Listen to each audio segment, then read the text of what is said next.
For several days, I've been having the thought in the back of my mind to do a video on pain. And what the hell is pain? And pain is our push, our drive to do something different. Pain also shows you how much you care. The more pain you're in is just an example that you happen to care an awful lot. If you didn't have any pain, then you wouldn't know what was important to you. Pain guides you. Pain, I know in my experience, the level of love I have for my kids and seeing the brainwashing and all of the hardship that we're going through right now, that lack of love within me and my children causes enormous pain. So that pain that I deal with is equal to the amount of love that I have inside of me. So when you do experience pain, it's like just recognize it for what it is and don't get caught up in it, because pain will paralyze you. It will prevent you from moving. Whenever I get into extreme pain, it's like, be at one with it. Accept it. The more you try to get out of pain is like saying, okay, I don't really want to care anymore. I don't want to care anymore. And eventually you don't care about the things you actually love, and you actually turn into the evil that caused you pain in the first place, and you won't even see that train coming. So what I do with pain is I'm just at one with it, and I know that it's a reflection of how much I care. So I feel it. And if it means that I need to feel that pain for a year, I allow myself that time. If I need to feel it for a week or a day, I try and feel more pain because I want to care even more.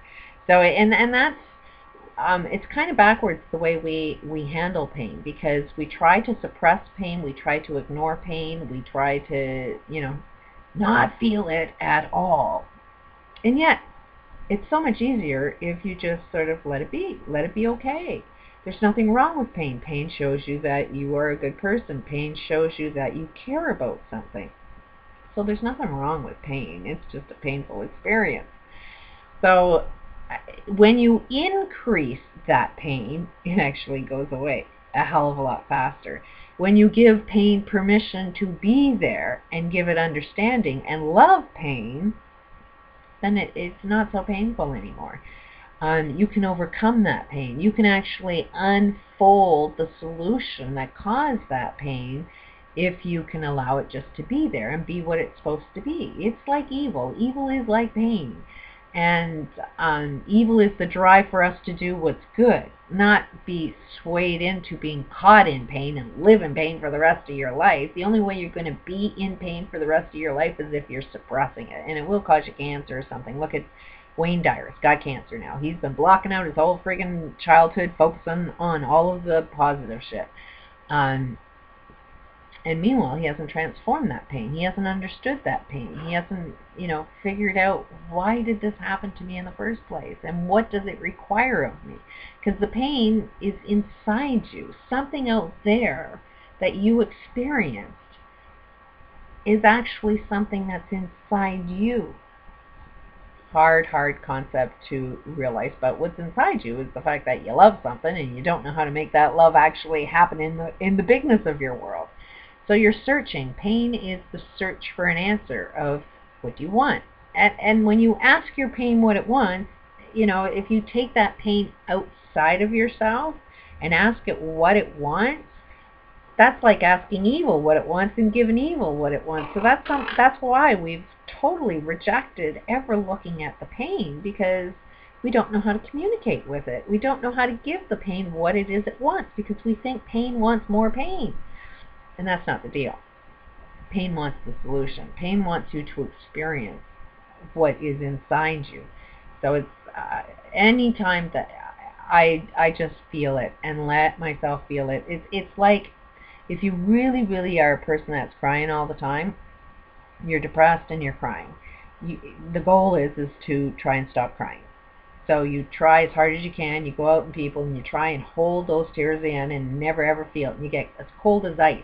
All of your feelings, all of your emotions get shut down because you're so hard shutting that down. Where? Try this little experiment. If you feel that you can't stop crying, well, try and cry harder. Try and cry as hard as you friggin' can. Cry for a week solid with no breaks. Give this your life mission to cry and cry harder than you've ever cried in your whole friggin' life. Bet you any money within 5 minutes you wouldn't be able to shed a tear. As soon as you give yourself permission to feel, then it's not a problem. And the other two part is why are you there? Why are you causing me this pain? What is it I'm supposed to do? Look for the internal answers, not what's out there, but what's inside you. Because it's your path to guiding you towards what you should be doing. And that's what I do. I know that the pain that is going on with my kids, there's a lot of lies, a lot of bullshit going on, but ultimately they want me working. I understand that. I can't work within the world they think I can work in, but I'm trying to work in the new world that I think I can work in, which is just, sharing what it is that I know, why I did all of the research that I did, why I had all of the experiences that I've had. It's kind of cool. Kind of helped me out. So if I'm stuck in all of the pain, then I wouldn't be doing what I'm supposed to be doing. And I'm in development. I'm not there yet. I'm like in school. I haven't got that paycheck yet. But I know if I get up every single day and I practice my communication skills and I practice on this video, my next stage that I'd like to get into is taking this more out into the public, using a video camera and asking some cool questions, because I don't think it's so much in the messages that you speak that you want other people to listen to. It's the questions and the ability to listen to somebody else's point of view and get some understanding. So instead of me pushing my concepts on other people, what I'd like to do is ask some questions that I got inside me and see and hear, what other people are thinking. I think we start to become more aware of ourselves when we start asking questions, because when you ask a question, the other person's forced to respond. They're forced to be aware of, I never thought of that. Let me answer of how I feel that way. I have had somebody offer a camera, and I don't know what's going to come up of that one, but I have mentioned this direction, and since then I've had one other person that was willing to donate $25 to a camera. If 8 people donated $25 for a camera, I'd be having a camera, and we could post this on there, and we can all hear, with the motivation of, I'll start it, but everybody else participated in it as well. You do the same thing in your own area, and you start asking people questions. I'll set the format, but once you see the format, do that in your own area, and let's see what everybody else is thinking about by asking questions. Sort of like a little domino effect. And it's like if we're all looking for new jobs, it's like volunteer. Do what you love doing, and eventually the money will come.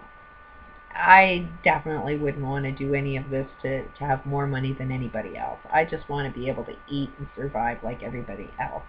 And encourage everybody else to do the same thing. Not to be the greedy person on the street. Not to be the Joneses. The Joneses was kind of the evil thing. And my father was definitely the Joneses. And for those that don't understand, it's keeping up with the Joneses. The Joneses always had the first of everything. The Joneses had to be the best of everything, And that's what my father was. He had to have the first color TV, the first microwave, the first this, the first that, Drove me completely insane, because I thought that was sort of dead wrong, but my father always thought I was a little crazy all the time. All I wanted was my father to be a loving father towards his children. But he didn't grasp that concept, and it was too hard to train an old dog new tricks, is his words. So, but that came from his family background. His father before him had to be the best, and it's just a genetic thing. I try not to be the best. I try to just be the best me, and I try listening to what other people need of me, and if I can give you what it is that I got inside, I would share me with everybody. Don't take that the wrong way. It's like it's got to be in alignment with me, because I ain't being no slave to nobody. Probably a weird message, but there you have it. Be at one with pain. Pain is a good thing. pain changes direction, and it's like, we need a big shift. So listen to the pain. The pain is guiding you into that shift. Just accept and allow it. Let yourself feel it as much as possible, and then find out what's good about it. Because there's something good inside there, and it wants you to be your fullest potential, not to be your weakest. Don't let pain weaken you out and destroy you. Then we'll have no chance in hell of having this shift come up. So, just some thoughts. Peace out.